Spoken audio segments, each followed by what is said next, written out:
समाजाच्या गोरगरिबांच्या लेकरांच्या हितासाठी भविष्यासाठी ही शेवटची अंतर्वालीतली बैठक होणार आहे. ही अंतिम निर्णायक बैठक ही उद्या दिशा ठरवली जाणार आहे. 29 ऑगस्टला मुंबईला जायचं आहे. त्याबाबत मराठा समाजाच्या मागण्याच्या बाबत कोणता रूट आहे त्याच्याबद्दल मराठा समाजाला आत्तापर्यंत काय मिळालं आहे, आता आपल्याला काय मिळवायचं आहे याबाबत चर्चा होणार आहे.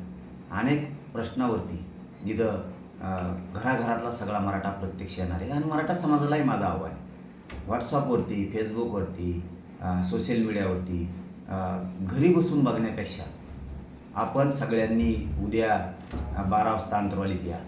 कारण आपल्याला प्रत्यक्ष चर्चा करायची, आपली एकजूट दिसली पाहिजे.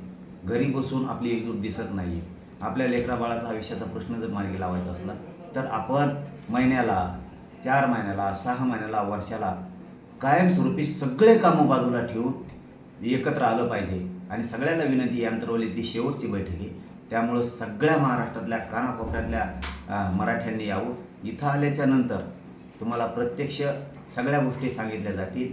सगळंच मला आपल्या माध्यमातून मीडियाच्या, सोशल मीडियाच्या माध्यमातून सांगता येत नाही आहे. त्यामुळे इथं खूप काही विषयावरती महत्त्वाच्या चर्चा होणार आहे. आणि ही मराठा बांधवांनी, गोरगरीब मराठा बांधव, श्रीमंत मराठा बांधव सगळ्यांनी आपले कामं सोडून अंतर्वालीत उद्या 12 वाजता यावं ही सगळ्यांना विनंती.